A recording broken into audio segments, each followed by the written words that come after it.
Here I am at the Red Rocks Amphitheater. I am completely out of breath and I'm not even all the way up.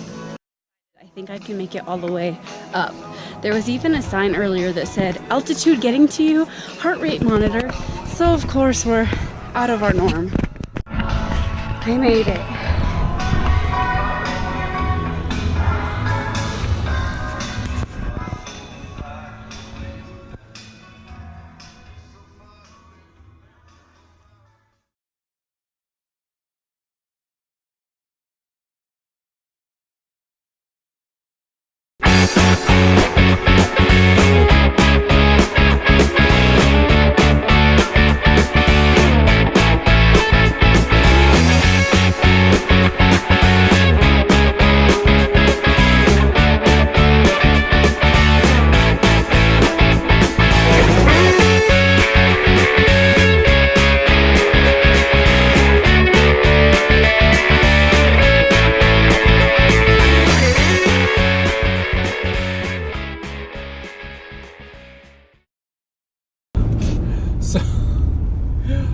Okay, so our Denver trip did not go quite as planned.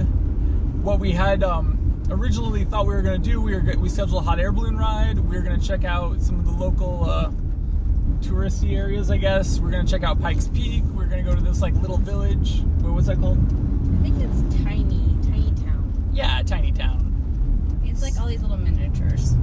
So we didn't exactly get to do all that. See, the hot air balloon ride got canceled because it was cloudy. And I guess apparently with hot air balloon rides, you need visibility. So if you can't see where you're landing, that's a problem. So we had to put that on hold. And then we tried driving around. Every place we went to the Tiny Town. We got some footage of that, but we didn't actually get to go in because it was closed that day. The little houses up there. Soapy Smiths.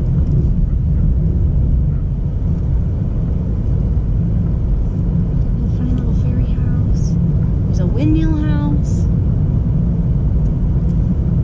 I saw a hot dog place back there too. The whole time we were there, it was kind of dreary, so it was cloudy and rainy. So most things we wanted to see anyways weren't really a good opportunity for visibility. Yeah, and like Pikes Peak, it already started snowing. I think you had to have chains on your tires. Is that right? Well, some places you do. I'm not sure whether that did or not. But either way, we wouldn't have seen much of the beauty just because it was so drizzly and nasty. So what it got us thinking of was the last time we actually did have a hot air balloon ride, that was another time when things did not go according to plan at all. It was 10 years ago. It was, yeah, it was a good... It would have been almost exactly 10 years from the day we scheduled this one. Yeah, so the last hot air balloon ride we went on was the day I proposed to Andrea. And yeah, that day was a mess. So we should preface this. He remembers it as a mess, and for me, like, it was a lot going on, but it was still like a wonderful day, and I still remember it as a happy, exciting day. Ben remembers it as a really kind of labor-filled day, and it was Labor Day, so there yeah. you go. And we were just kind of thinking about that, and we're like, hey, this might be kind of a fun time to tell you guys our engagement story. So someone's calling us. Without further ado, all right, so Andrea and I had been dating for about 4 years, because we were engaged for 11 months. So we've been dating for about 4 years. Somewhere in that dating, I asked her, I was like, Andrea, what would be your idea of a perfect date? And she just said, without missing a beat, hot air balloon ride, picnic, engagement ring. And I'm like, whoa, I get it. All right. So, long story short, speeding up, the day I decided to propose, I'm like, all right, we're doing this. Hot air balloon ride, picnic, engagement ring. That's what she's gonna get. So I call and I schedule a hot air balloon ride. I get this all planned out weeks and months in advance. You know, I get the ring, I'm making payments on it, which I wasn't making very much money at the time where I was. So I was going into this place. Whoa. School bus just left.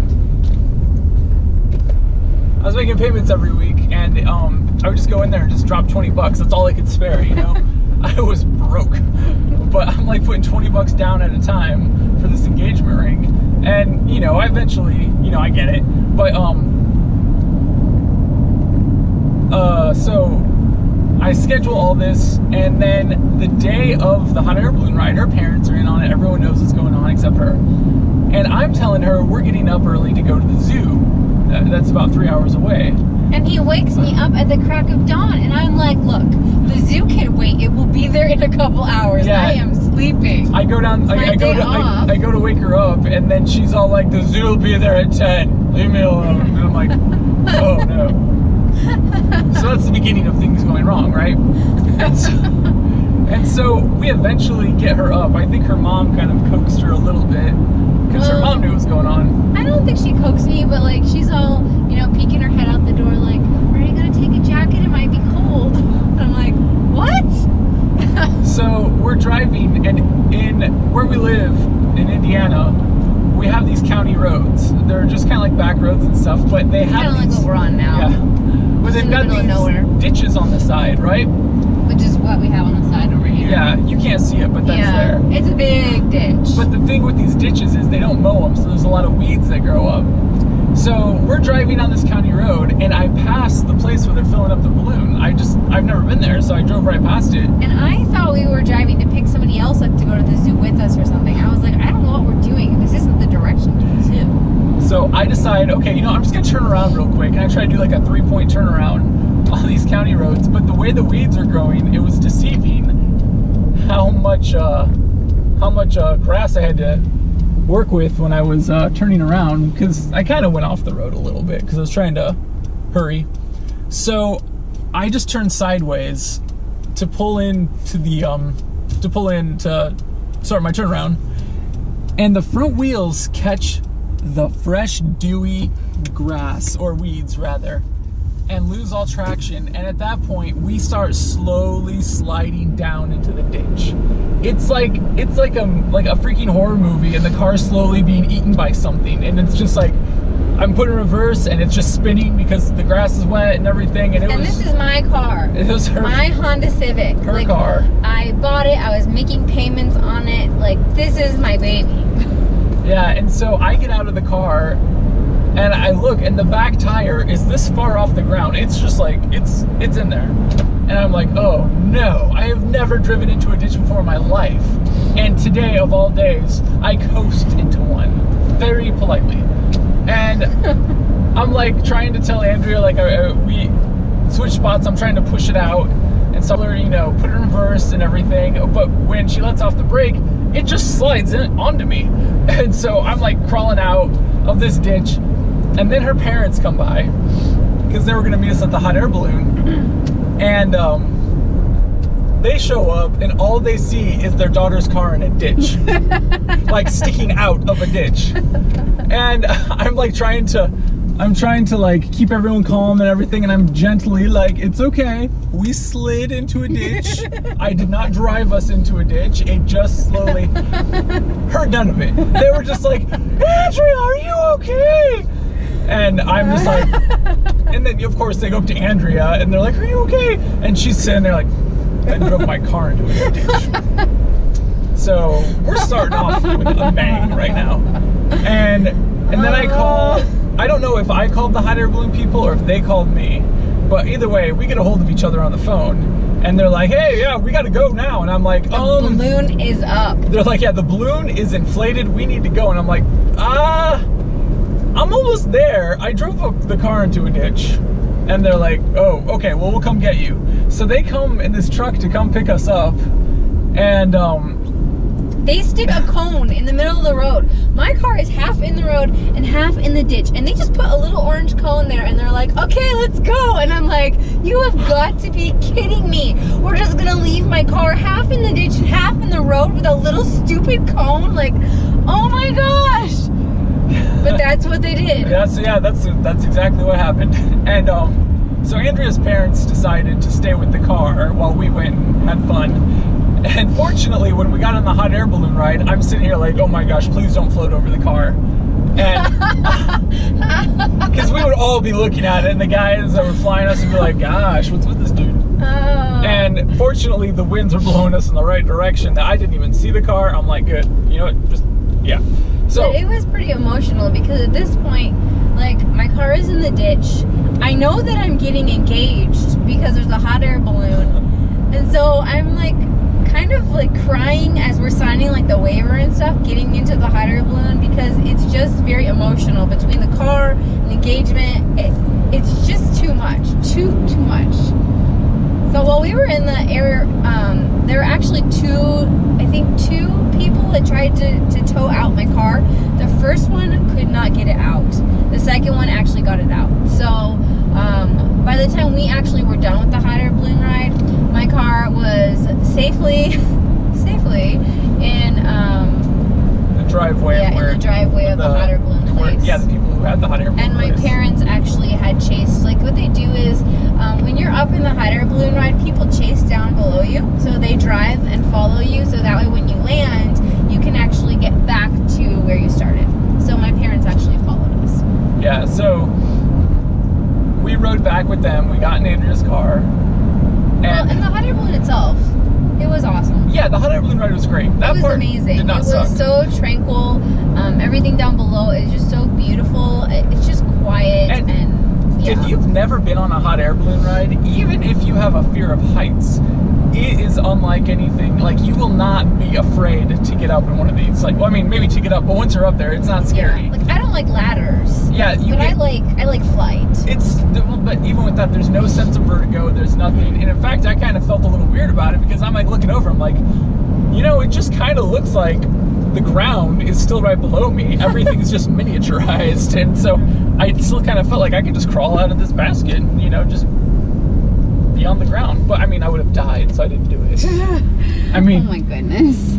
it looked like you could, but I knew better that I really couldn't. So we get down, you know, we land in this cornfield and we're scraping sideways and just going, Oh yeah, because when you land, what they do is they put the biggest people on the bottom and then they basically pile you up, so that way as it drags, like, you're not smashing everybody, because you're basically all just laying on top of each other as it drags to a stop. It's really interesting. So they give us a ride back to our car, and from there I'm like, okay, now it's picnic time. So we get in the car and we drive to this park that you don't have to, it's like a free park kind of an area. So we drive out there and it's a good half an hour from where we live. And so I try to find a secluded place because, you know, I'm nervous. So we get to this area and people start showing up. I'm like, what is going on? Can't you see we're trying to have a moment here? And like, they're just all like, ah. And he was just acting kind of funny. Like, as soon as we ate, he was like ready to go. Like, he was acting weird. So Like, okay. I have the ring in my pocket at this point. Oh yeah, forgot to mention, I woke up super early at like 4 in the morning, got the cooler, filled it up with food and ice, got a blanket, got everything. So I'm like tired and exhausted because I've been up since 4 trying to get everything prepared. So we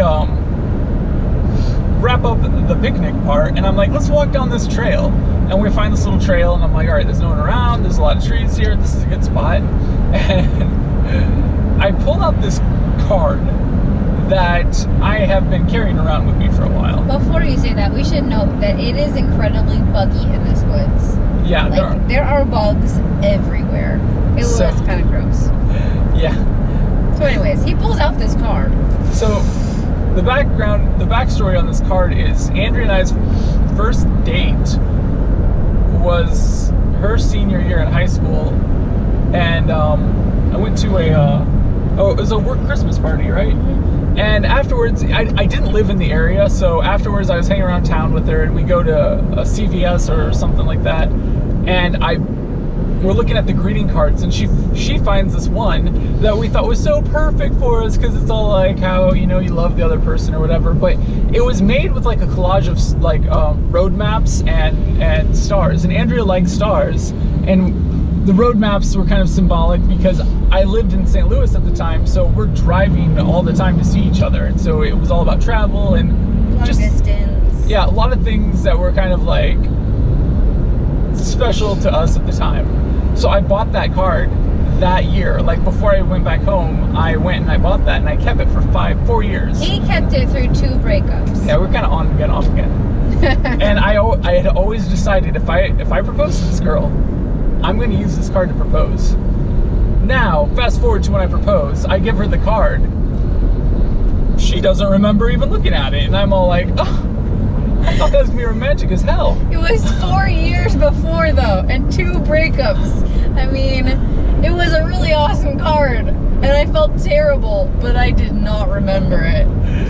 So I get down on one knee, I pull out the ring, and I'm all like, I pull it out. She said it was really buggy, you know? So I pull out the ring and I'm like, Andrea, will you marry me? And she's obviously, you know, she said yes, right? Yeah, I said yes. So I get up before I can even hug her or anything. There's a bug like that big in her hair. I'm like, don't move. Okay. And so we hug, we kiss and everything. Go back to the car.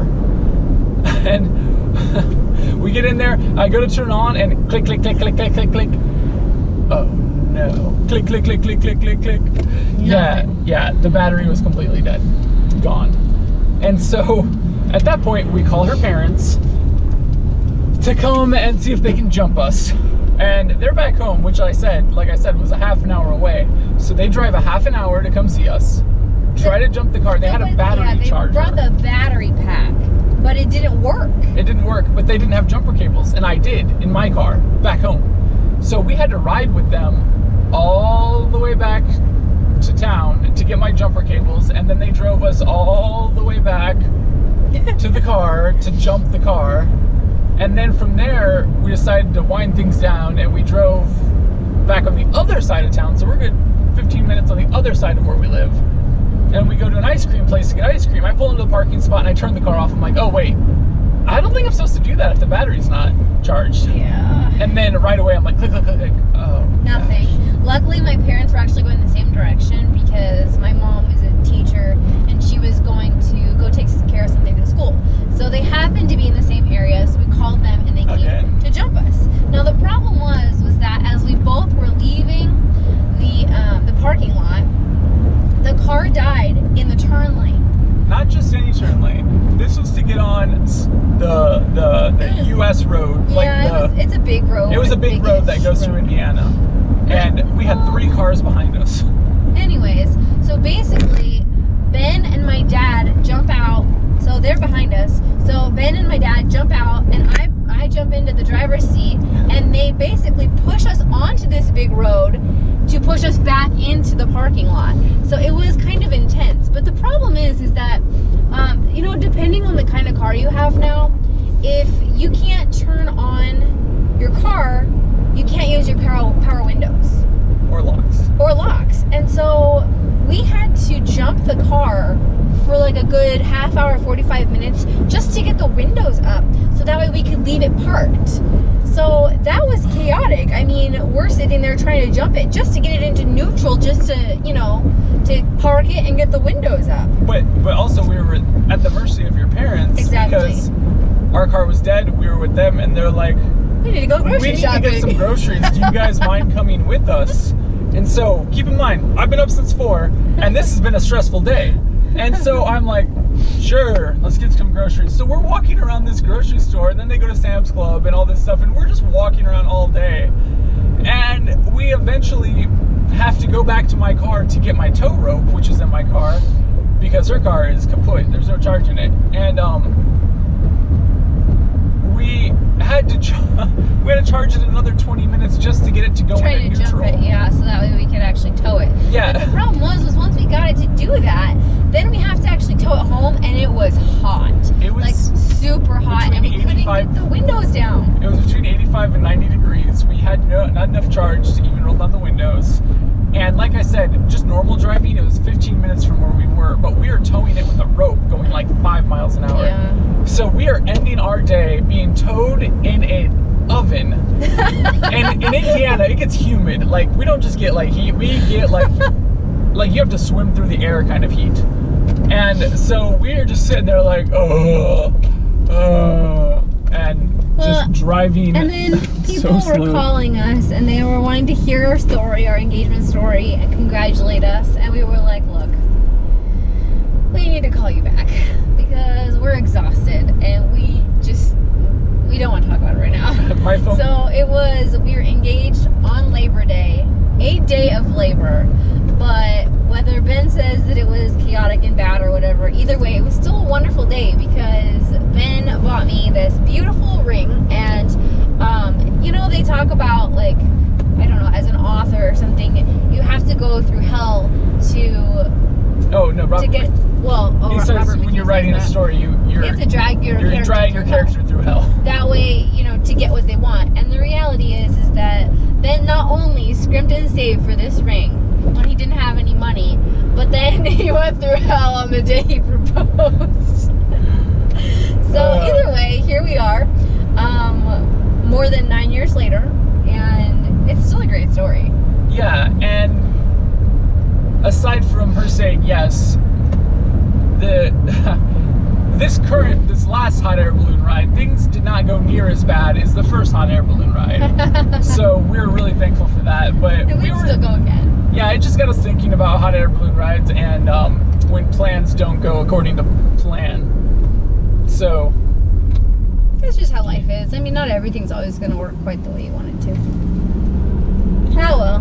But it worked for us. It didn't work how we planned, but we're still married almost 10 years later. So there you go. There's our story of our engagement.